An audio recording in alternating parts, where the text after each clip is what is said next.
Hey,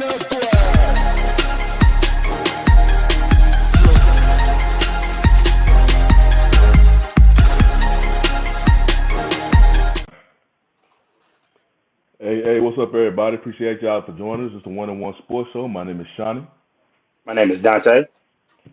and today I believe it's going to be a real football-heavy show because we got a lot of topics that we want to jump in. I know there's the NBA, and they just now getting into as of yesterday, so they finally got to the knockout rounds. But we can always talk about the NBA next week. Right now, there's a lot of chaos going on, in particular college football. So I want to get started on that. So anything you want to get off your chest about college football right now before I get to the rankings and the potential madness? Before we get to the rankings, I just want to highlight the fact that Texas is leaving the Big 12. And to me, to be honest, the Big 12 is not handling it. They haven't handled the situation good at all in general. But, because the only representative that you have a shot at making to the college football playoffs like we did last year, which I think was, an anomaly and not like maybe a consistent thing, was, when TCU made it, was Texas and Oklahoma. They are the only teams or the highest teams ranked to be in position to make it. And for you have a coach that goes 11-1, goes to Alabama and knocks off a team that's in the college football ranking right behind him at 8 in the SEC championship. For you to not to have that coach as coach of the year, for you not to have some of the defensive players at Texas as far as nominated for all conference players, it's embarrassing. And I think it's something that, like, yeah, you can have a vendetta, and a school having a vendetta is one thing, but the conference doing it is pretty petty. And that's why you guys, things like what happened when Texas, first of all, Texas Tech was feeling real chirpy after their win last year in Lubbock against Texas. And there was no surprise to me that they got Arch Manning in the game throwing the ball late when the game is decided. It's 50-7.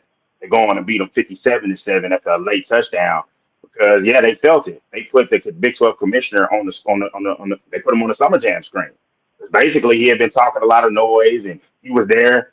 Had to put him up there and embarrass him. And I can't wait to see him have to hand over the Big 12 championship trophy to Texas, and the fans just serenade him with booze and everything like that. So I just wanted to get that started before we get into the chaos of where teams are ranked and how they're kind of messing this up a little bit. Yeah, I saw that Mike Gundy, the head coach of Oklahoma State. Oklahoma State is, let me see, they are 9-3, and they are ranked number 18. Meanwhile, Texas is 11-1, ranked number 7. How did Gundy win Coach of the Year when you potentially have a team that can make the college football playoff? You can't help but it's just both pettiness, and they personally they took it personal with Texas and Oklahoma, moving And on to to make the it SEC. worse, at home, Oklahoma State lost to South Alabama 33-7. I don't care about the circumstances. I don't care about anything in that situation. But they lost to Alabama 33-7. And then they came out to one of the worst teams in the conference a week after beating Oklahoma. To show that you're not the coach that's coach of the year, you beat Oklahoma, basically essentially knocking them out because you did lose another game, won the head-to-head battle. They lost on the road to who was UCF 45-3. Yeah, If yeah, there were ever two reasons to not give this man coach of the year, it was clearly, hey, we're not gonna give him this. We're not gonna do that. A player that you're gonna hear a lot, Savondre Sweat, comes draft season. You're gonna hear his name. You're gonna hear it a lot. And hey man, black man, I'm glad you mentioned Fly Eagles Fly. I got something for them. I know they're 10-1, but I got an interesting stat about them. And it might it's not gonna change some people's opinion on this type of season they're having. But if you look at it objectively, it's something to put a pin in and just kind of check on with that later. We're gonna get on that as soon as we get into the NFL talk. But go ahead, Shani, go ahead, go with the rankings, and I got them pulled up right here on myself. So with the rankings, we basically end the final week of the regular season, basically the conference title game. So you really only care about the top four rankings right now, even though this chaos in particular it stretches really between the top 8. But the top 4 teams right now is, and it's really no surprise right now because all 4 teams are undefeated. You got number 1 Georgia, number 2 Michigan, number 3 Washington, and number 4 Florida State. Now, the interesting part, like number 1 through 3, self-explanatory. They both undefeated. Well, all of them are undefeated, and then Florida State is undefeated. But what's interesting about them is they lost their Heisman candidate of a quarterback. Jordan Travis. Yeah, Jordan Travis. So he's out. Now they won the game last week with their backup, but they have their game this weekend is versus. Let me look at my schedule. Louisville, and Louisville's what, 18? No, Louisville dropped to 14 because they 14. Lost to their in-state rival Kentucky. I know Hink was loving it. So number 4 Florida State this weekend is going to go against number 14 Louisville, and then you have number 1 Georgia in the SEC title game is going to go against number 8 Alabama, 11-1 Alabama. Like we just went over, number 18 Oklahoma State is going to go over number 7 Texas, and then finally number 5 Oregon versus number 3 Washington. So the top 4 teams now, they're all undefeated. So that's self-explanatory. Now the chaos comes in is what will happen and who will get the nod So you have number 1 Georgia versus number 8 Alabama. I believe last year Alabama played Georgia 3 times.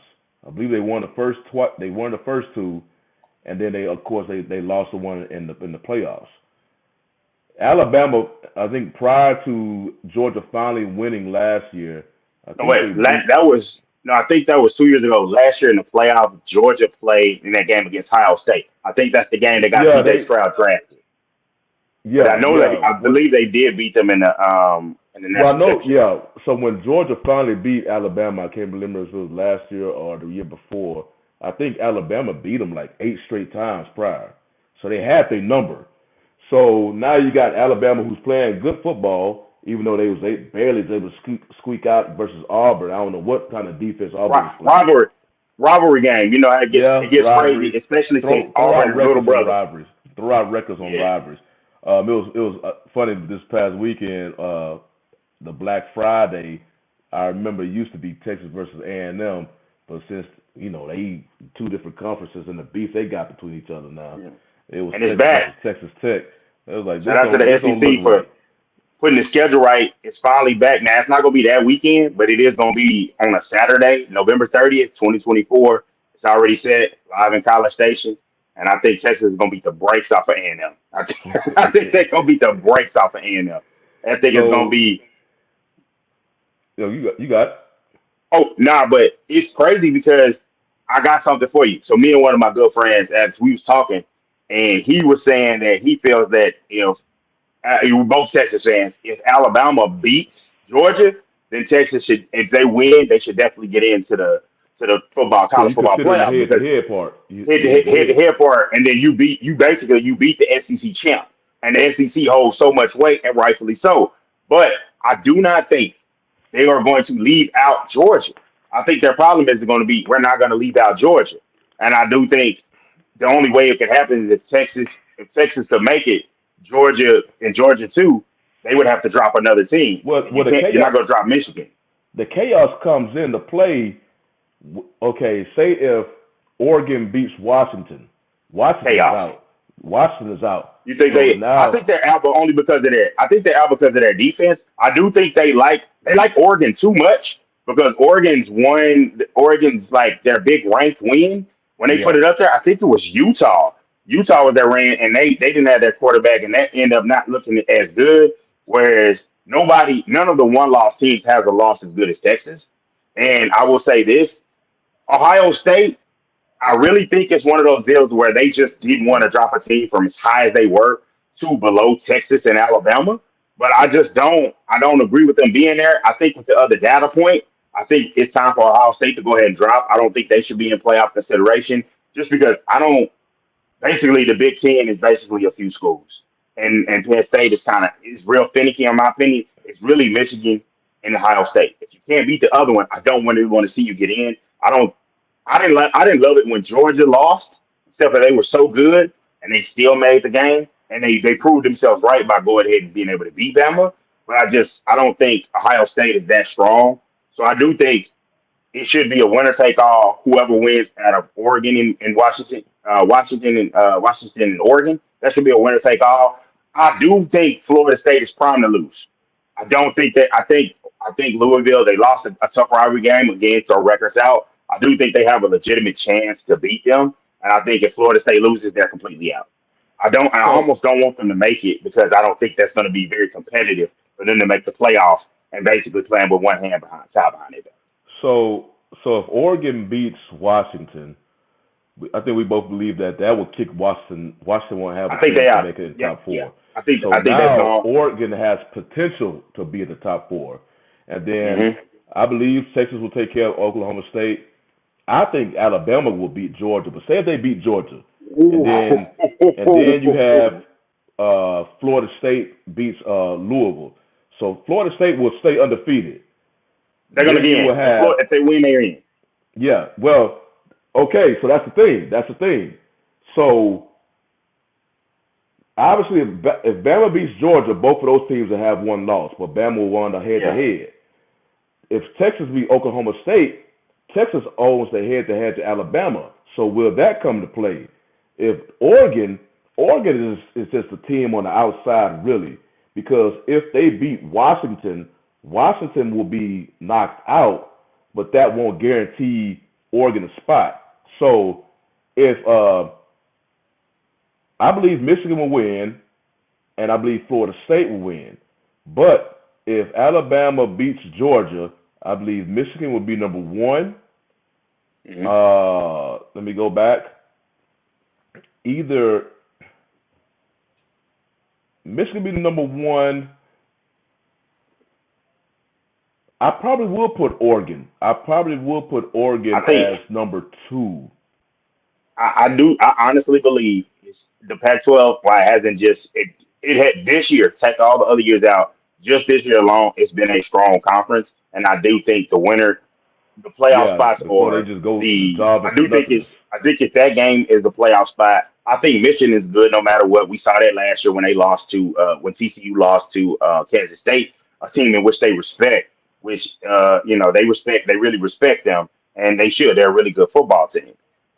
I do think that Michigan's in no matter what. In Georgia, I'm scared that if Georgia loses, they're going to put them in just because the two-time defending national champ, the intrigue, because part of it is, and I know people talk about the NFL with this, and they don't really like it, but it's like as far as scheduling and things like that, college football is about pageantry, history, and who's going to go to the games. If you put Georgia in either of the games, you're going to see people show up. That's going to be good and it's going to look great for the television Well, product then and go for you the money. getting to that point of so if Florida State goes on to win, Florida State is undefeated. They's in. They are They're ACC not passing them team, up. so Yeah. I believe they should be in. But now you get into cause see this is what happened last year. You get into that whole deserve team versus best Hmm. team, and I don't know if you know that one meme or that Dave Chappelle episode when he was the president and he knocked that water over and everybody ran from the table. That's what Yeah. TCU doing right now. People are holding what happened, even though TCU beat Michigan, but people are holding because remember, I think it was between TCU and Ohio State or No, Ohio Alabama. State made it. Ohio State made it, and I think I think it Alabama. was Oh, it was Alabama. Alabama. It was Alabama So it because was the whole people SEC knew was mad. Alabama was the Hmm. better team, but TCU deserved to be in, and they shown they deserved to be because they beat Michigan. Yeah, they got blown out in the championship game, but they beat Michigan to get there. So now people have that in their mind. The team that deserved to get in because they are undefeated and they are a Power Five school will be Florida State. But then, okay, this is not the same Florida State that was in the beginning of the year. This is not the same Florida State that just ran over LSU because they started Hmm. quarterback is out. So if Florida State, do you believe Florida State can even hold a chance if they played against Alabama or in particular Georgia? Many people would Yeah, say no. So many, that yeah, means Georgia is the better team, but they're not necessarily the deserving team. So you're gonna find yourself in this whole bubble. But yeah. Florida But State it's deserves it because you the undefeated ACC team. and the thing is they're ACC team, but the brand of Florida State is strong as well. So the committee can convince themselves with the strong brand, and I think it's going to be an all strong brand team. Because I think it's going to, I honestly think it's going to be Georgia, Michigan, Washington, and Texas. And what my path to that is, obviously that's through burnt orange colored glasses. You're going to see Washington beat Oregon. They beat them earlier this year, and they're playing the championship game in Vegas on a neutral site. So I think they're going to beat Oregon. I do think in the wild card, I think Louisville's going, I guess, pull an upset, a semi upset, and they're going to beat. I think they're going to beat Florida State, and obviously Oregon is going to drop. Texas is going to leap Ohio State, and then obviously you're going to have Florida State lose as well. So Florida State and Oregon drop out. They overstep Ohio State, and then they make it. I think it's going to be Michigan. I'm really hoping more so. It's going to be Georgia, Michigan, Washington, Texas, and I think that's going to be definitely a tough game for Texas to go get Georgia. But it'll be a preview because next October Georgia's coming to Austin, and so it's like that's what you sign up for, and then you go into the SEC. So I do think that's kind of how it'll go. It'll be real interesting because we're not going to have to wait long. That's the only thing I hate about waiting for the college football rankings on that Tuesday, but they do it like that on purpose because they know, hey, NFL got Yeah, Monday, they gonna do do it it on on Sunday don't then. report it then, but do it. They do it on Tuesday. They do report it on Sunday, so all the fate will be known by the time we get ready to go next week for next week's show. So that's a lot of ammunition there. So I'm excited to see what happens. I do think college football, as far as the matchups, I've heard people say that or Oklahoma State is going to be a closer matchup than this game against Texas than what it appears to be. Right now, it's a 15.5 point spread. I mean, we don't really care about Tulane, the American Athletic Championship, but that point spread is 3.5. That's the closest. But of the Power Five teams, Michigan has a 21.5 point spread, and then the Florida State is still favored by 2.5, and they're favored by 2.5 over Louisville. And so those games are going on at the same time. The Michigan and the Michigan versus Iowa, which Iowa is terrible. Oh my! First of all, Iowa had this extremely long record of covering unders. I don't want to see a team that's covering unders. I don't want to see a team that can't score. And so Michigan needs to get that game over quickly, rest their guys. And then I think what is it? Alabama and Georgia. That's a 5.5 point spread. Georgia's 5.5 point favorite. It's in. I mean, obviously, Bama travels well. It's in the Georgia Dome. We're gonna see if Georgia's gonna knock on that door to try to three-peat as national champions. That would be really impressive feat. They're not as good as the previous two teams, but they're still good enough to be in this position. I doubted them earlier at points in the year, but when they beat a team like Missouri, that's ranked and have a really good season, and just dismantled Ole Miss, I'm like, yeah, yeah, they can really about their business, and so I respect them. It's just I can't wait to see because their teams are going to be able to fight. Ohio State is not going to have that much of a fight and a cry, other than hey, we lost to the number two team and we should, we're not gonna. I will say this, Johnny, as far as deserve, they're not going to let that happen twice. To where yeah, you lost to Michigan last year was a really weak year, and that's why TCU was able to lose the conference title game and still make it. It's not a weak year. There are teams that can compete, or you say right now, if they played on the neutral field, I do believe Texas would beat them. I do believe Alabama would beat them.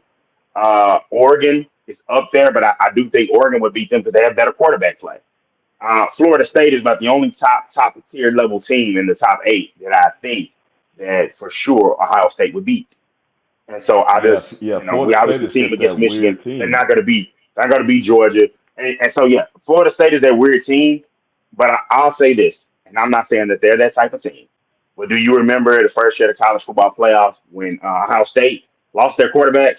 They lost JT Barrett. They lost JT Barrett, and they came in with Cardell shotgun. 12 gauges they called him. They came in with him, and I was like, man, there's no way. And then Ezekiel Elliott was born, and we all found out about him. Ran all over Bama, and then they went up and won in the national championship. I don't see that happening this year. I don't see that happening with Florida State with that type of team. From what I've seen, I know that they've had a really good season. That's why I'm hoping they make the decisions committee easy and they just lose that game. And I know the committee is going to be like, whoo, because let's be real. You're going to leave a Power Five team that's 13-0, and then if they win their bowl game, 14-0, because they're going to be in the New Year's Six if they don't make it. You're going to leave a 14-0 team. They're gonna do that national championship thing, and I absolutely hate that. When you claim a national title and you didn't play in the game, I hate that. Mm-hmm. Louisville, hold it down and get this dub. But since we did talk about like the playoffs and everything, I want to hear, Johnny, what do you think of your top four? What do you basically, because it's kind of like your predictions for the game. Who do you think is going to win on Saturday, and who do you think gets in and who gets left out? Well, my top four is going to be Michigan. If Texas win, no, that'd be too big of a jump. I actually put Oregon because I think Oregon would beat Washington. Michigan, Okay. Oregon. Now if Florida State wins, I will put them at number 3 because they're undefeated Power 5 team. And so Michigan, well, really it'll be Michigan, Florida State because they undefeated. Oregon, Mm-hmm. and then now you got to find that last spot, and now you got to choose between Texas, Alabama. Now, didn't you say Alabama when you thought Alabama was going to beat Georgia? Yeah, I think Alabama will If, beat if Georgia. Alabama beats Georgia, they're automatic. They're going to be in the playoffs. I don't But think then, they would leave the and SEC then, champ so out. then you eliminating head to head, which I believe. Then it'll be obvious that they are favoring SEC, which we all know, Mm-hmm. because I remember in the past, as much as the committee say that head to head matters, Mm-hmm.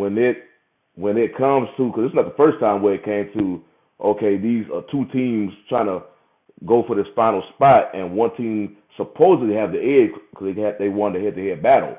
In this case, it'd be Texas won the head-to-head battle against Alabama. I think because of the rankings that happened, what was it, yesterday? Texas currently being number 7? That shows Yeah. where the committee views Texas. So, okay. So if Alabama wins, Alabama will get in. Yes, Texas owns the head-to-head, and head-to-head matters to me.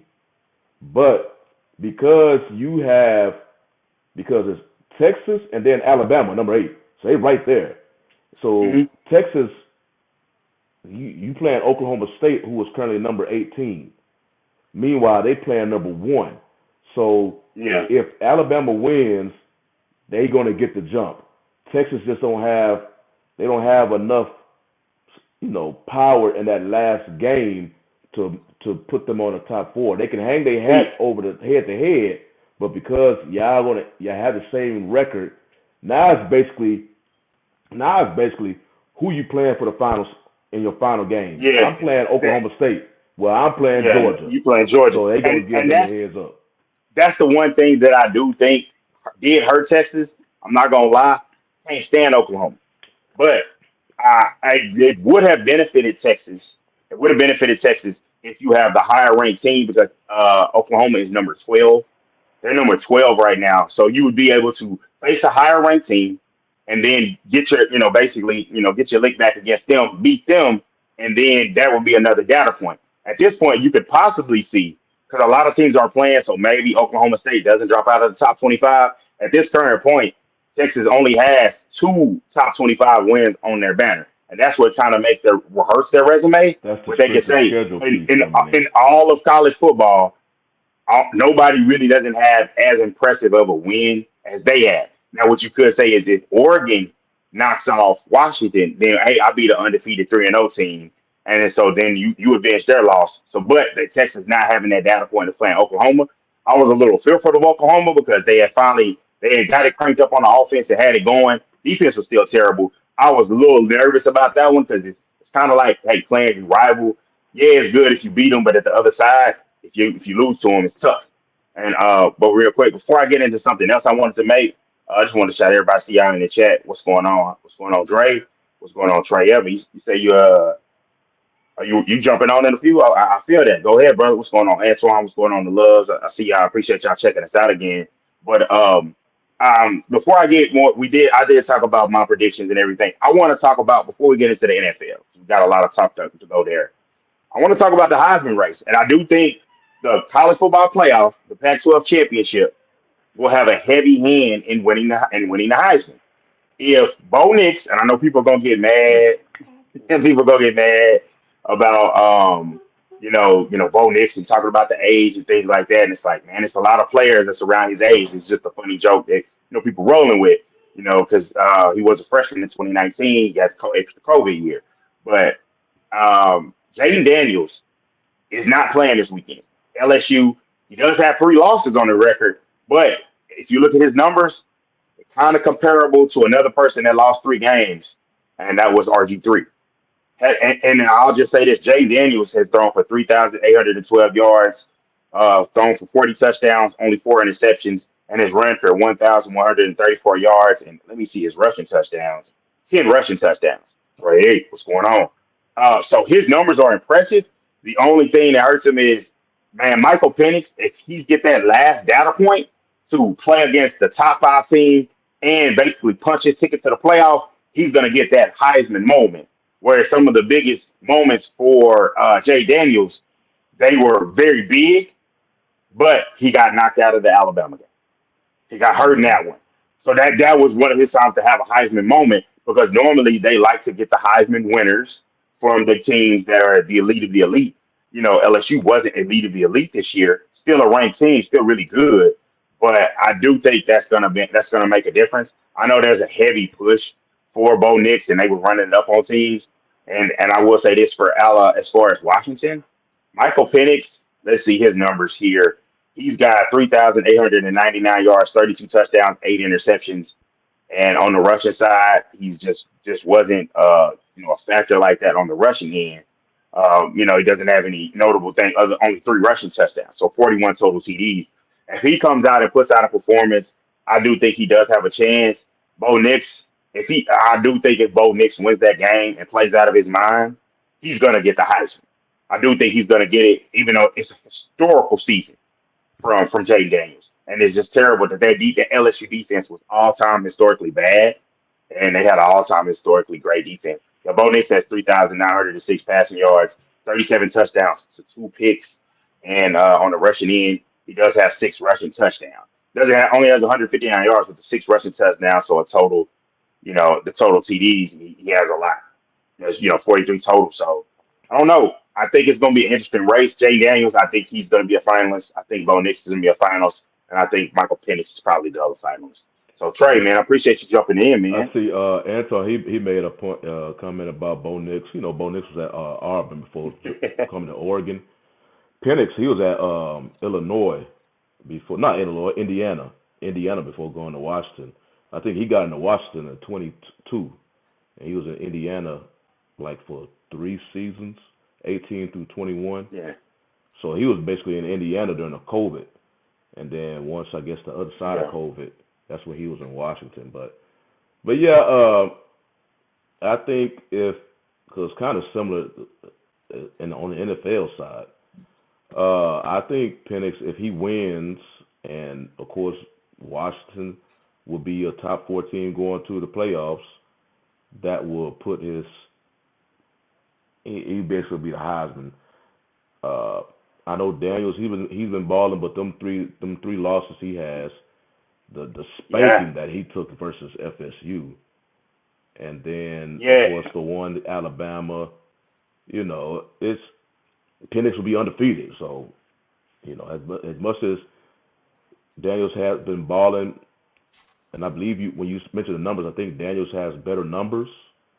Mm-hmm. Well, but sometimes the undefeated record, like I say, it's a similar thing. We'll get to it when we get to the NFL, but it's a similar thing going on in the NFL right now as well. But yeah, all the loves. I saw what you said. The Cowboys talk is next, because there's a lot of interesting talk. We're going to get into the MVP race and just a whole bunch of different things that kind of point out some inconsistencies about how the Cowboys are covered and how people think of things, and some things that we tend to say, but it doesn't mean a lot. But I will say this: we do have data points. Now I can't remember the year when RG3 won it, but his numbers were so phenomenal and he came from nowhere. I do think there is a precedent for the 3 loss, and then I think he won the bowl game, so it ended up being a 10-win season. So it worked out. But we'll see. I do think those two quarterbacks have a strong point because unfortunately sometimes we see it as the last thing we saw, and that's what we get captured by. And so I think that's something that's going to happen. That's why them playing on a national stage, at a primetime game. Now it is on a Friday night, but it's Yeah, yeah. the I last was like, game. that's so weird, but Yeah, it's a they game put the folks will be watching though. 4 versus yeah 5. yeah three It's a big versus game. five, 3 versus three 5. versus Yeah, so it's a five. big game. Yeah, playoff spot on the line. So Trey, what you got for us, man? What's on your mind? What's up, fellas? I hope y'all holiday was pretty nice and y'all look like y'all ate good It was anyway, if busy. anything. Yeah, It was Yeah. I know busy. y'all ate good. First of all, let me give a shout out to my Cards, even though they lost.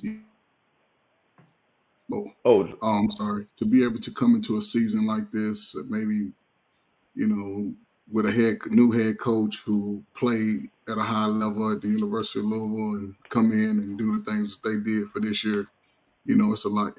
I think it's a lot. The whole city's behind him. So, his father and brothers and everybody's been coaching high school football here for hell since I was in high school. His father was coaching.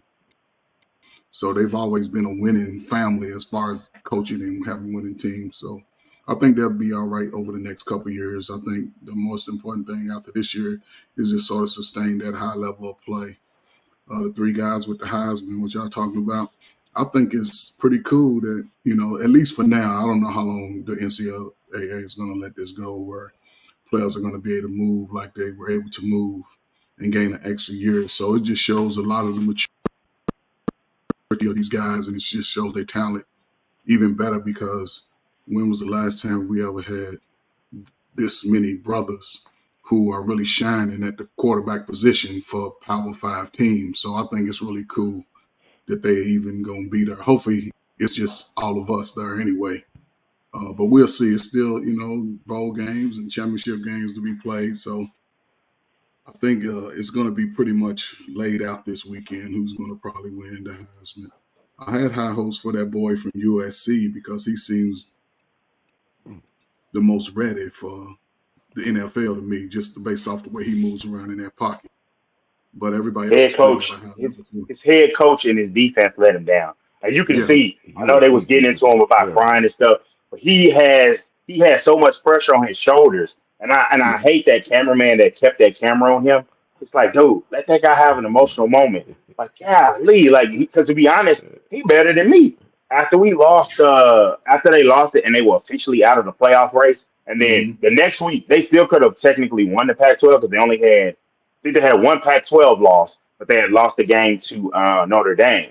They hmm got blown out. I would have after that loss, and we got the second Pac-12 loss. I folded in and get ready for the NFL. I don't take another hit, play another down because we've seen. Like, I'm sorry, and almost every athlete now, even if they didn't follow Notre Dame, they know Jalen Smith from that injury. And I wasn't even watching that game, but I just heard he was a really impact player. And then I've never seen it. And I don't want to. I don't like watching injuries like that. But the way his career was messed up, and then being a Cowboys fan, and seeing Jalen Smith play, and seeing he hoped, and then seeing 2018 where I was like, well, he finally played right.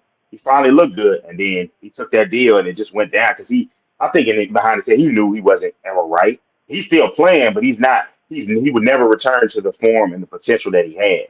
I'm all for players. If you're at that level and you have a chance, don't play anymore. It's not selfish. It's for you taking care of your family. Just think about Jalen Smith. Just think about what his first contract would have been and his second contract would have been if he doesn't play in that bowl. Hmm. And I just, yeah, and I hope Caleb Williams does really well. Hope he goes and gets some nice media training and, and continues that process and gets healthy, gets cleaned up and goes out and competes to be probably the number 1 overall pick in the 24 draft. yeah. I mean, Well, since you basically talk about the draft, let's go ahead and transition over to this NFL because we got some storylines that's going on in the NFL right now. What is this? We going into week 13, and Hmm. we have the obviously the biggest game this week is the 49ers versus Eagles, and so many people are, I believe the Eagles they're a team with a four-leaf clover right now. I mean they have 9 lives plus. They could have lost uh, at least at least 3 three games. games Yeah, this at least year, Yeah. 3. but just the way things happen from missed catches to receivers not turning the ball, I mean, turning their head to locate the ball, to the kicker making a 59-yarder in incredible conditions. I'm like, well, damn, man, y'all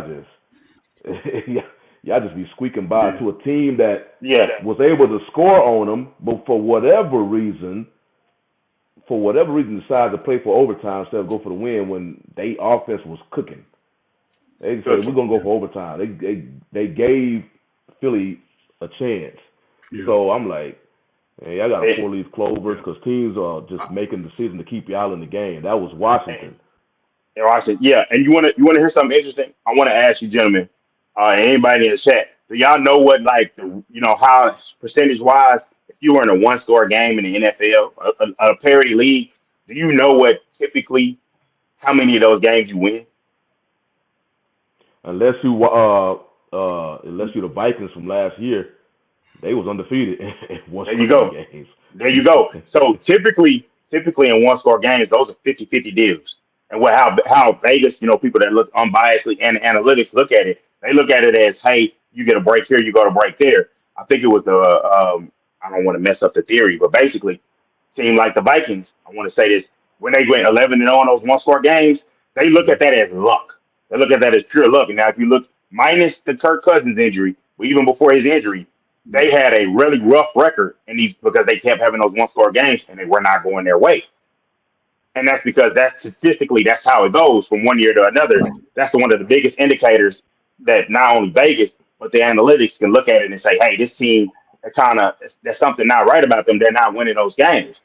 Well, the Philadelphia Eagles, like you said about the four-leaf clover, and Black Man, this your theory because I know you're using this as an anti-Cowboy point, and I'm cool with that. They are 7-1 in one-score games. That's not 50%. That's 7-1 in one-score games. And while you can say, hey, you have a clutch factor, with Jalen Hurts, who is a very, very good player, having a good season.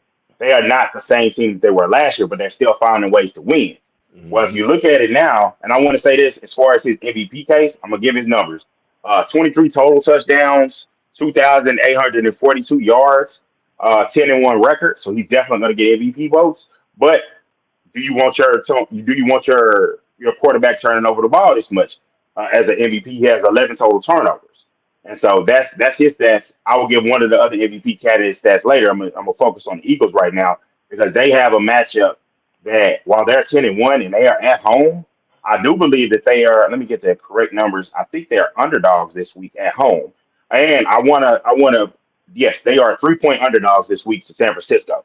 And I respect the teams for being honest. San Francisco did feel that they got wrong in that game. Not by wrong, the Eagles did some wrong, but they caught an unfortunate injury in their quarterback. And basically, at that point, all they could do is just hand the ball off and run the ball the rest of the game, and they didn't get a chance. James Bradbury of the Eagles corner said, "Hey, no more crying." You basically said, "You got your quarterback, we got ours. Let's go put it out on the field." And they're ready to get after it. And it's been a lot of talk between those two.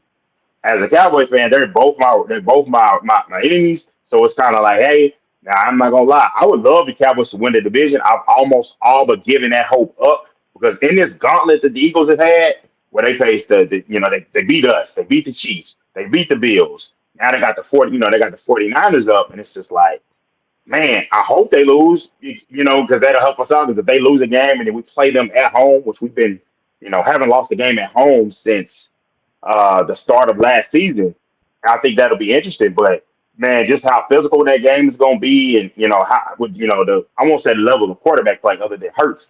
Purdy has kind of come back down a little bit. Like he's had some big games, but it's going to be tough on him, facing the Eagles and in that environment. And I know that's going to be a lot of talk because that's a seeding game. If San Francisco wins that game, then they can hold out hope that maybe the Eagles drop another one, and then they got the head-to-head matchup with them. So I think that's a big matchup. I know Christian McCaffrey has kind of fallen out of the MVP race, but with his numbers and leading the league in scrimmage yards, that's still an opportunity for him as well. That's still an opportunity because right now he's just under 1,000 at 939. He has 11 rush TDs. And on the receiving TDs, let me see if I can see his. I can't pull those. Wait. Where's that game? Oh, it's in Philly. It's in Philly. Okay. It's in Philly, and the 49ers are favorite. So the Vegas is kind of telling you they kind of think they just slightly the better team. So it's going to be interesting to see. I think this betting has sort of tainted the game in a sense. I think the betting process is really putting a stain on the game. Football is a game of inches, and sometimes those inches can be manipulated depending on where you are. I always look at an NFL game is at one point of the game, you're going to get a home field advantage call. At some point, you're going to get a call that'll favor your team to put you in a position to either tie a game or win a game, especially down the stretch. That's just me. I think for 49ers going into Philly, if the weather is compromised, I think Philadelphia has a better chance because I think Philadelphia has the overall better team as far as players. Now, as far as coaches, I always feel like Philadelphia's coach is a little immature. Sometimes the spotlight is too big for him because they were winning against, who was that, Kansas City last year, and the coach did something, and Jalen Hurts had to man, Jalen Hurts had to tell him to chill out. Yeah, I think he gets caught up in the moment sometimes. He gets beside himself early in the game. But I think, both quarterbacks are going to have a good game. I think it's going to come down to the defense. I really do, because the offenses are, Christian McCaffrey, he does his thing, but Jalen Hurts and they little running back combo is just as dangerous. And Purdy will run, but he's not a Jalen Hurts runner. He has the receivers. It's just going to come down to probably 3 or 4 plays in that game. I say if the weather's bad, Philadelphia by 3. If it's a good day, Philadelphia by 10. No, think about that's right. I want to mention real quick. I want to mention your point of what you said about gambling hurting. I think it hurts from you used to be able to just, you used to go to your bookie, so you couldn't be too vocal about it. And now it's legal, so you can be more vocal and, you messed up my parlay. And I do think we gotta control that with the fans because Pandora's box is open, the money is there. Like literally, this is another thing we'll get in maybe next week. The Mavericks were literally sold to someone that owns a casino, and they come into Texas because it's kind of indicating that with their political ties, and Texas is a red state notoriously, that person has ties with the Republican Party and legalized gambling is coming to Texas. And so that's kind of like a blinking light. And so it is something to monitor as we get along with it. We got to check that in, and we have to have the transparency to make sure that there's no, blurring of the lines. And I think it was already there because I remember I used to ask my dad, "Hey, Dad, what's that -3? What's that plus sign?" "Oh, Dad," he said, "Oh, son, that's gambling. That's straight up gambling." But they can't say it, but it's there. And, so it's already been there, and now it's kind of like up in front. I just, for some people, it is going to be too up in front. And before you go, Sean, I saw a comment in here. I want to see what somebody said. Oh, yeah, JG, definitely the Eagles are definitely, if you're in Philly, you're definitely trying to get out of line. Some calls are swayed by the aggressiveness of the crowd. And Mr. Bennett, I appreciate you checking us out. You said that's another thing. The Steelers are 7-1 in those one-score games, but from the eye test, I just haven't seen a team that's as strong when I see them play. But my thing is they are able to win that. Time. Yeah, that's the thing. So, something passing the eye test, and I'll say that about the Eagles. Yeah, they're 10-1 for sure, but they have crossed some breaks, and they haven't looked as good as that team did last year, and that's okay. It's just that sometimes we gotta take the quarterback's win stat thing and look at it as a team record. That's a coach. That's on the coach of winning that game. That's on the team. It's not basketball to where you can say, "Hey, this person affected it that much." A quarterback can play lights out and still lose a game, or a quarterback can play like okay, and then the other parts of his team lift their team up, and they win that game. So we got to get rid of the quarterback win. It's a stat thing. So trying to go ahead and the point you were getting ready to make, man. No, my thing was going to the back to the whole MVP thing. So I think this year, my whole gripe about the MVP award, the NFL needs to go ahead and change it to just a quarterback award. 'Cause that's literally the only position that is a lot of time with the media. 'Cause it's voted by the media or Mm-hmm. individuals from the media, Yeah. and they always want to give it to the quarterback. So okay, Dak Prescott has been the last 6 weeks has been the hottest quarterback in the NFL, but the Cowboys are 8-3, so you can eliminate him from winning unless something happens. The Eagles get on a losing streak or something because it's like 5 more games left of the season, 6 to 5 Mm-hmm. more games.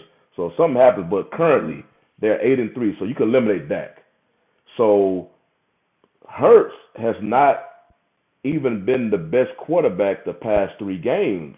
His counterparts have technically been outperforming him the past 3 games, but he's a quarterback of a 10-1 team.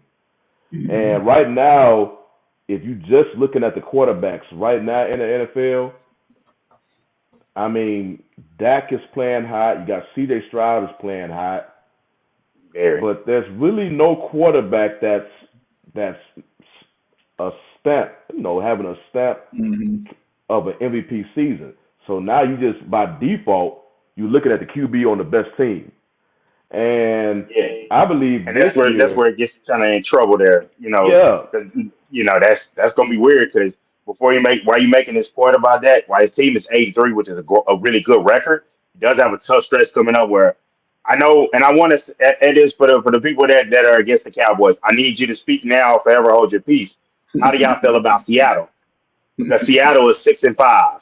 It's a winning team, but if they lose to the Cowboys tomorrow, then they'll be 6-6.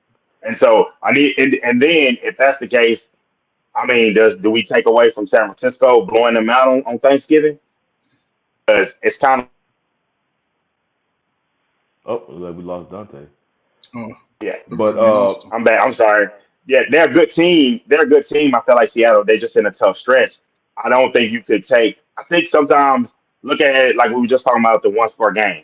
You don't want your good teams playing around with bad teams and keeping them close in a one score game. Philadelphia's had 2 games against Washington, mutual opponent, and could have lost both of those games. They didn't because they are the better team and they were able to kind of mess around and still win that game. Like that's the one we were talking about where they should have went for 2. But it's like they are not passing the eye test. You're supposed to beat a bad team by multiple scores, by at least 10 or more points. And like the Cowboys are able to do that. What their question is, and that's why Johnny, I don't think he's out of the MVP race. I think if you're a person that likes odds and likes placing a wager on things like that, Dak's odds aren't really great, and it's at that point where you can place a wager and you probably do okay. But from the standpoint, he's going to play Seattle, and that's the other thing. Those standalone national games, he's going to be able to play a game on national TV tomorrow night on Prime, and then he's gonna play against Jalen Hurts and the Eagles Sunday Night Football. So if he plays that game really well and knocks off the Eagles, then it's one of those deals where he'll have the performances against the Eagles, the Bills, the Dolphins, and then the Lions. yeah, So he's got a it's really nice still stretch. So if he wins those games and if he comes out 3-2 or 4-1 in those games, obviously still a strong playoff team. And then his numbers, like right now, he's at 25 total touchdowns, only 6 interceptions. Doesn't have any almost 3,086 total yards. Um, that's one that's going to be like, hey, he has a legit case. And I think those national games, I think some writers it might sway them.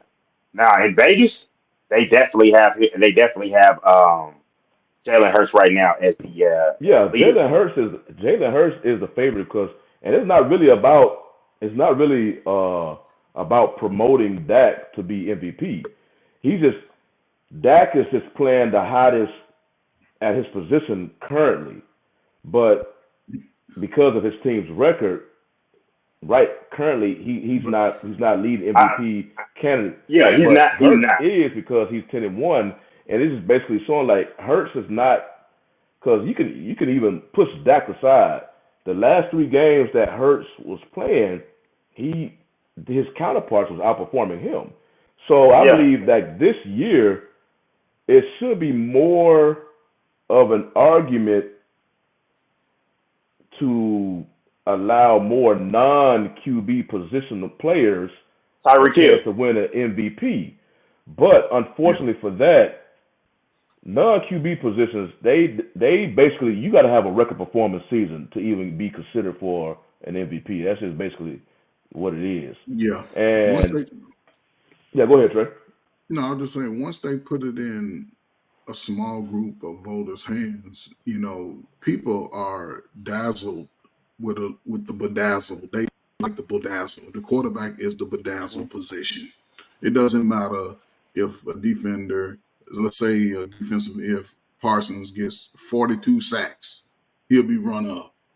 I think that it needs to be a little more diverse as far as the MVP, because if Tyreek Hill gets 1,900 yards or close to 2,000, he should be in the top He two, should. He three should definitely finalists. be. He should be in the Not. And he that's should the be in the thing. running. It's going to go to a quarterback.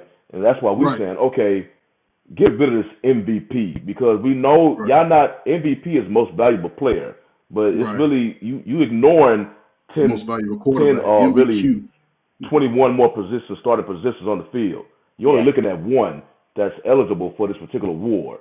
That's And it. if Jalen Hurts goes on to win Went this out. He'll win year, MVP. you just basically you picking a QB who's a QB on the best team.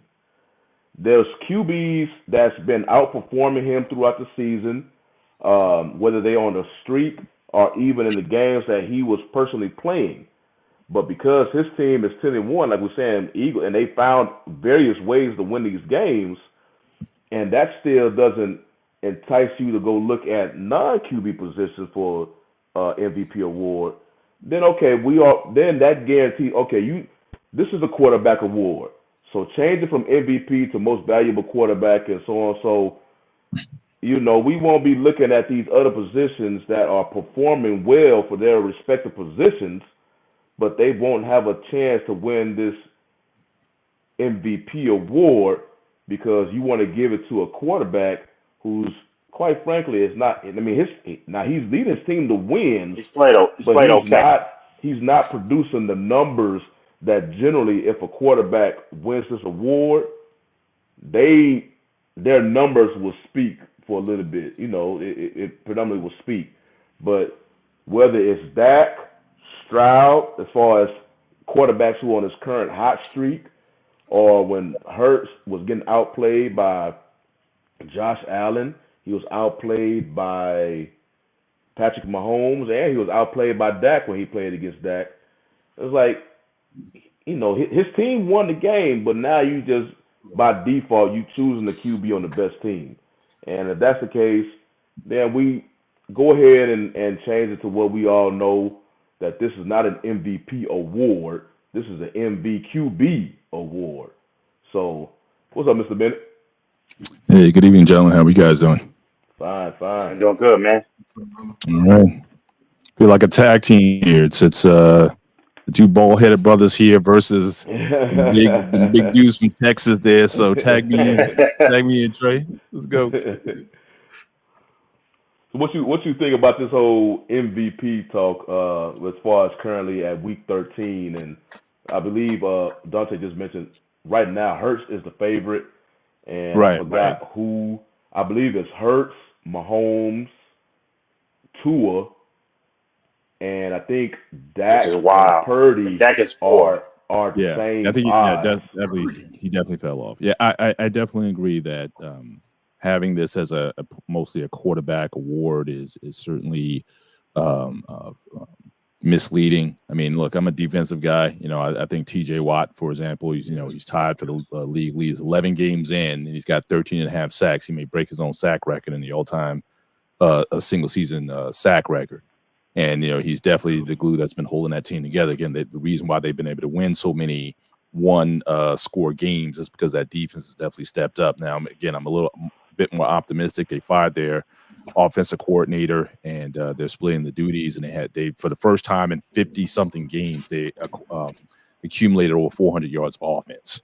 So now we just got to turn that movement into points. So I'm very optimistic if this defense can stay healthy. I know we get Nick Fitzpatrick back. And if they can stay healthy, I think they're going to be a very dangerous team down this home stretch here. But I definitely agree. I think they need to open up this MVP conversation to certainly include the defensive players and guys like, imagine as great a player as Lawrence Taylor was, never, considered for the MVP award for the league. I think that, we definitely need to, give that on to guys who are that disruptive, where you have to basically take double and triple team these guys in order to keep these guys off of folks. So I think we need to, really consider, opening it up, or like you said, just make the MVP a quarterback award, but just overall, who's had the impact on the games, who's the guy you got to change your whole game plan for. We got to start looking at some of these defensive, these blitzers and guys who just disrupt everything. So now, correct me if I'm wrong. I think the last non-QB to win it was wasn't it Adrian Brown? Peterson? No, I think Adrian Peterson won it in 2012. 2012, okay. 2012 when he went for 2K. Yeah, he went for 2K off of and he hurt the knee Right. that December, Yeah. that November, December, was Jim and then Brown, he came back and rushed for 2K. He damn near broke a record for him to win the MVP. Yeah, I will say this: in the 90s, at earlier times, there were other players that won because the running back was so important. They were able to win MVP. But on those MVP odds, it's all quarterbacks. It's actually Hurts is he's at the top. He's plus 130. Mahomes is plus 350. Lamar Jackson, who doesn't have the numbers, is on a winning team and on a dominant team that's doing good, that's looking good. And then you got Dak there. He's in fourth, and then Tua, Brock Purdy, then Christian McCaffrey. And so I was just like, geez, Tyreek, they need to take Tua away, and it needs to be Tyreek Hill because he is making that offense. He makes that offense so dangerous. And that's a team that I know Philadelphia is going to be a tough matchup and going into Buffalo. But that game against the Dolphins, it's like they have so much speed, and they change the way you have to play and navigate the game. I'm looking at it now. But this is a. Go ahead, Trey. This is more of a quarterback league now anyway. It would be okay to say, okay, we will have a most valuable quarterback award and a most valuable player award because it's hard for other guys to get in there. These are guys having I would like to see that. MVP seasons at sacking the quarterback. You don't know it, and they just like, okay, well, y'all ain't even in the conversation. It don't matter if they're on a winning team or not, but the quarterback. But I'm telling you who I think I like, and I think he's gonna have a long career, and I can see them making some noise over the next 5 to 10 years. Is those Texans? Those Texans, they have what you call a team. You can see it in the way they plan for each other. That's a team right there, and the coach is motivating the players to be a team. I think so. They're gonna have success with that. So. I can see him being he would have went out to be in the finalists, but they still wouldn't give it to him anyway. I can see them doing some moves, and I like what they're doing. I'm going to touch on Black Man's comment right now about the league being weak. I listened to some of it, and I just kind of tuned out because I want to say I can't remember, was it Alex Smith I saw say it, and I saw a clip of what he said. This man won his division like how many years in a row? You played in one of the weakest divisions ever. So if there's anybody that benefited from something being weak, it needs to be. It sounds like some clapback on Belichick in the papers. It sounds like. But he cheated a couple of times. And then on the standpoint that you did have cheating aid you. And let's be real, they protected quarterbacks. They literally made rules to protect it to make it easier for you. Like literally, you can't hit a quarterback low because you got hurt one time. You're the golden boy. I don't want to hear about you now that you're sitting up. I did That's the number one thing I hate from you being upset. I did understand the comment he made about the receivers because I look at that too. Like when you see a quarterback throw the ball high, and his receiver is cutting in the middle. I'm like, dude, you about to get your receiver killed. And Dak used to do that in his early years. He used to he leave his receivers exposed. So I understood what Brady was making that point where he would throw the ball low because now, you got the receivers going through the middle, and these big linebackers are literally twice their size, just waiting to kill him. So he throws the ball low to protect himself. So I understood what he was saying. The onus was on us to protect ourselves. The same thing go for the defense. Now with how the rules is, like he was mentioning, man, if Ronnie Lott, Ray Lewis, Sean Taylor, if them dudes was playing Brian Dawkins, hell, they play in today's football, damn near every tackle will be getting a flag for them. Just because how the rules, I mean, it's just like, I understood that part. Right. Yeah. I understand it because from those talks, it's just that we got all these data points, and that's why I hate when guys they'll say that yes, I understand the game being soft, and you criticizing the rules, but also you can't criticize the rules or the players too much about things being soft when you got guys, some of our former legends, and they drive their kids to school and they don't know how to get back home. And it's just like we gotta recognize the head trauma, and that's why I try my best not to call things soft, just because I know what the opposite of it is. I loved it, but then now I see the cost of it. Not trying to get hit with all them lawsuits again. They're trying to get that. They're working hard on them lawsuits, even though they were getting funny with those lawsuits with what they did, in the standpoint of trying to say that the black athlete had a lower brain level, so their brains were diminished. That was something that the NFL just steadily tries to bury. So every now and again, I like to bring it up. Fan of the game, but they dirty as hell for that, and they need to be called out more. But y'all go ahead. I'm sorry. No, you good. You good. Go ahead, brother. Bennett. I just had a couple things. I need to jump off in a few, so I just want to make my three quick hits if I can. My three and out, and I'll be out of here. One, I just want to get your feedback. What you guys think of the Denver? I'm thinking about who are the teams that people don't want to play down the stretch. I think the Broncos. I think they found something. I'm not saying that Russell Wilson is playing elite at this point, but they found something, and I think they won like 4 in a row. They're doing it ugly, but they're winning.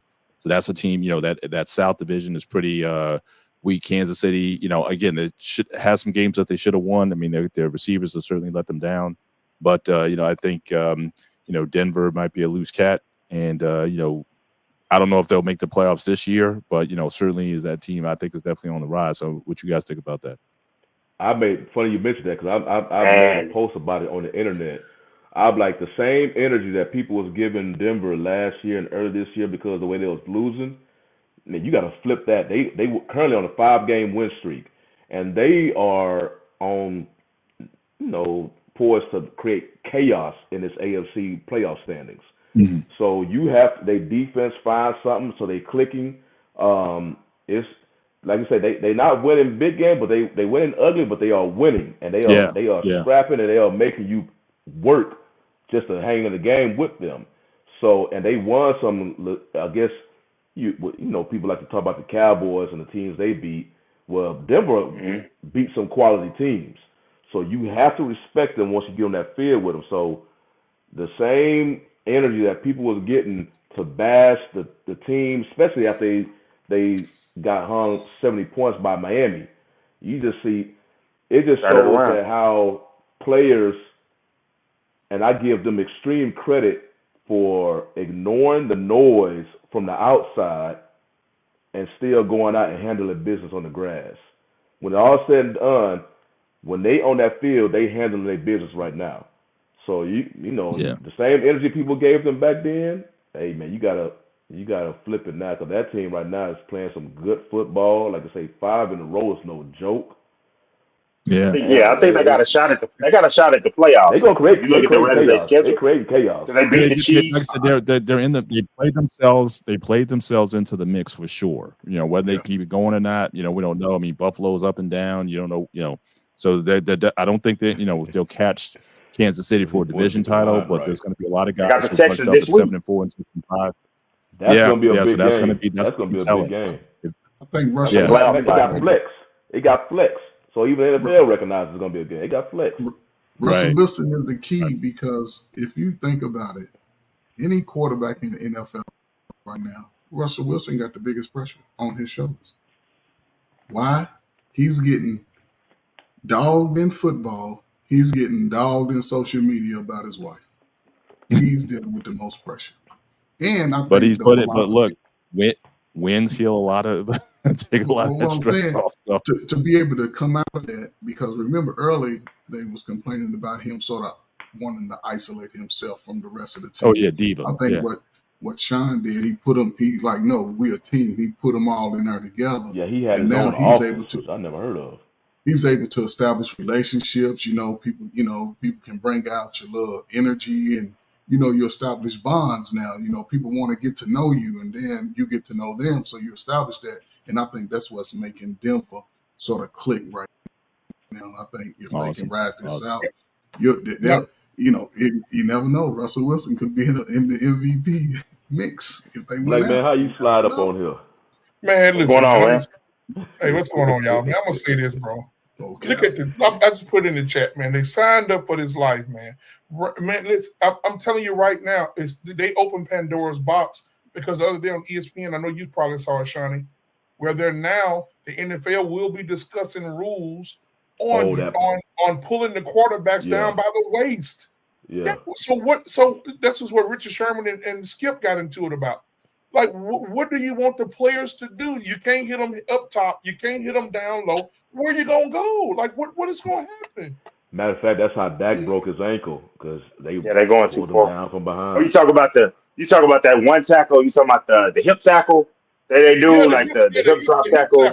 Yeah, the last one. The hip drop. Mark Andrews got a hip drop tackle. That's what. The hip drop tackle is one where it's like, you can, if you want to, you could just go get somebody with that one and get them up out of it. They paid to get you down on the ground. They're not by any means necessary. They already can't hit you in the head. And they try to bring you down, man. Especially if they behind you, they try to bring their weight down. They gotta talk with some defenders. They need to talk with defenders about, hey, this is the level of the game. This is the level of athlete I'm dealing with. What realistically can I do? And I think that it's just the guys in the suits making these decisions, and they gotta talk to some players, some former players. It's the people that don't play that have not ever played the game. And on top of that, bro, think about it. Like they showed, I saw a powerful video today. I'm gonna send it to you and Shawnee, man, after the show.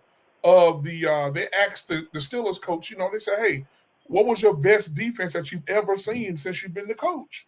He said that damn 2010 Steelers defense with Ryan Clark and Troy and James Harrison, James, oh my God. And they showed some of the plays, bro. Them dudes will be fined and out the league, picking up quarterbacks, thumping them on their heads, hitting them. Man, it was bad, bro. Yeah, Ryan Clark and Palomalo was kamikazes. Woo! So they body they was just jumping over the line. They just kamikazes, man. I thought he was gonna say that. I thought he was gonna say that 08 defense, that 08 Steelers, because I want to say that 08 Steelers defense. I think one of them times we had to go up to Pittsburgh, and it was just like, man, you can't move the ball. It was so hard. Thanks, Tony Romo. Tony Romo winning IT at pick 6 that iced the game for us. So we needed that one. That was our Super. That was our Super Bowl year. I also want to say this, man. Listen, y'all. I mean, Hurts is getting outplayed by a lot of people, but the ending result is different when he's getting outplayed. I would rather be, Josh Allen outplayed him, but the man came back and scored 5 touchdowns. Yeah, I saw that comment you made about because you say his clutch factor is unreal. He's making plays when the line's on the line. He's clutch, but this dude is getting like surreal opportunities. Like he's able to get this opportunity because his field goal kicker making a 59-yarder in this wind and rain one game. He's clutch because one team simply the dude can't catch the ball. Points, missing field goals. He can't catch the ball, so it's like he's getting these surreal amount of opportunities, and when he's getting them, he's cashing in. You know what's most important. Let me tell you what my son said. My son, my 16-year-old, said, "Daddy, you know what Jalen Hurts in the offense and that team remind me of?" I said, "What, son?" He said, "Floyd Mayweather." I said, "Why?" He said, "Daddy, for the last 4 weeks, they've been letting people beat them up for the first couple of rounds." And he said, after the first couple of rounds, they figure out their moves, what they're going to do, how they're going to execute. He said, third and fourth quarter, they win the fight. And I say, son, you got a point. He's absolutely right. That first and second quarter, Jalen Hurts 11 yards. Your top receiver 33 yards passing, just crazy. Yeah, then you come up after the half, 3 touchdowns through the air, 2 on the ground. I'm like, damn, what happened in the shit? I say the Eagles. You can't say he's lucky because he's been doing it for the last 4 weeks. I say the Eagles are anti-Cowboys. Eagles find ways, whether it's luck involved, opportunities, they take advantage of the opportunities, they find a way to win. The Cowboys can be given them same opportunities. Hell, they had a chance to beat the Eagles when they, first on the 6-yard line, first and goal, and was going backwards instead of going forwards. Cowboys find a way to lose these games. By whatever reason, the Eagles find ways to win them. And that's really the main difference between the two organizations, because both teams are good, but the Eagles can close. Cowboys, not only do they not close, find a way to close. They go backwards. Yeah. So it's like, dude, y'all lose yards instead of gain yards. So, yeah, they're anti-Cowboys. But it looked like the ad man threw up the final thoughts on us right now. So, before we get, I know Mandrez and them, so they coming up next. So, if y'all boys want to give y'all final thoughts real quick. Yeah, let me just bounce 2 quick ones, then I'm out. So again, my first one was about, again, Denver. That's like a scary team. Watch for those guys. Steelers also, again, if this offense continues to put points on the board, the defense is solid. If they can get some more points on the board, they're going to be dangerous down the stretch as well. The other point I want to make real quick was about quarterback to watch. I saw him.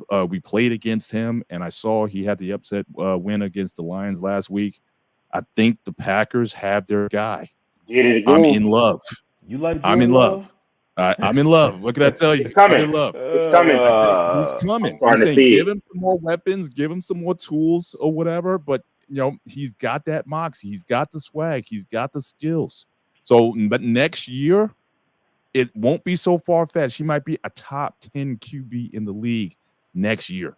So I'm just saying, watch out for the Packers. Kirk Cousins getting hurt, and I don't know if they can catch the Vikings, but they're gonna love. He's gaining.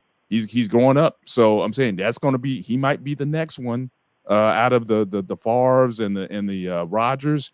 He might be the next great one. If anything, but I'm mentally strong. He's proven. I like what I'm seeing from this kid, and he's going to be dangerous. So watch out. Don't give up on Love. That sounds like one of them 70 songs. Whatever. He's proven he's mentally strong because in the middle of this.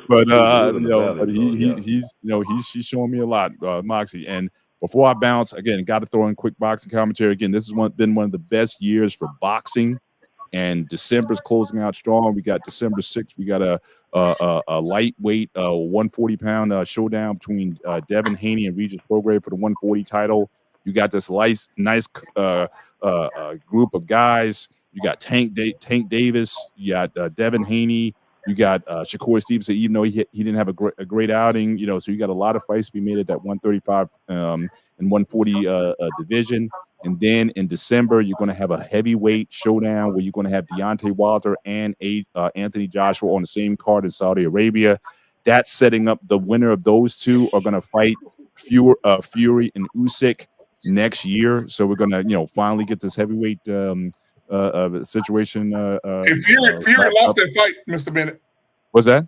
Fury lost that fight. He definitely. Look, I could definitely see him losing the fight, but the biggest fight still to be made is still him, Fury, and Usyk. So they weren't going to let that cash cow go. But what I'm looking forward to is either AJ or Wilder fighting Fury or Usyk and finally selling this thing. So I'm looking forward to that next year. But December 23rd is that dual main event card in Saudi Arabia. I'm definitely buying a pay-per-view for that. I'm definitely checking that out. And so again, great year for boxing. They're closing out strong. And then next year, after seeing David Benavidez destroy Andrade last weekend, next year, you can see Canelo Alvarez versus David Benavidez either on Cinco de Mayo weekend in May or Mexican Independence in September.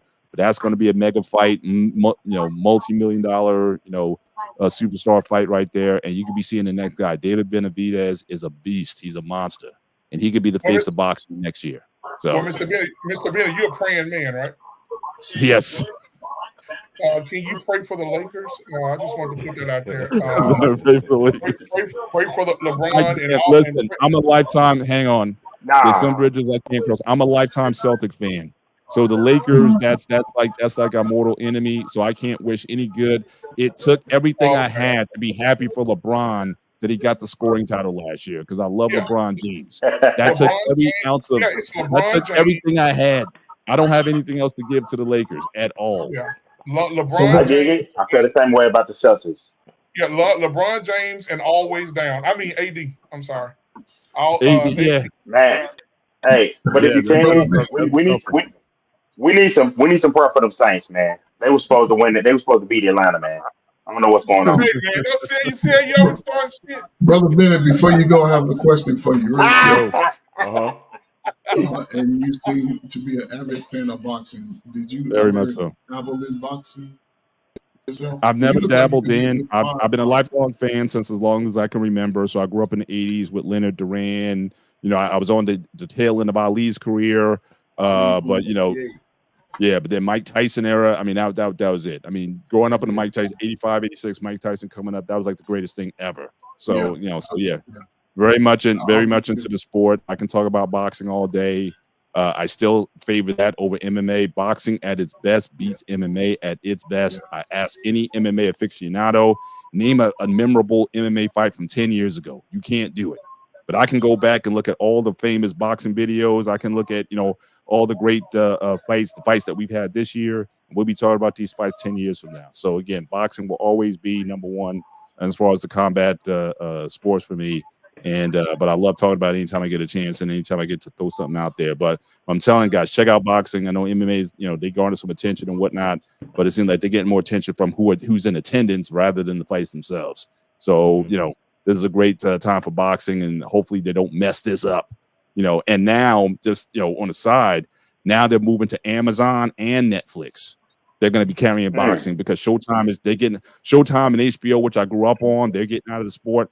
But then you got the streaming services they're taking over. So, big platforms. So again, boxing is hopefully it's in its new era, and hopefully we can put on the fights that people want to see.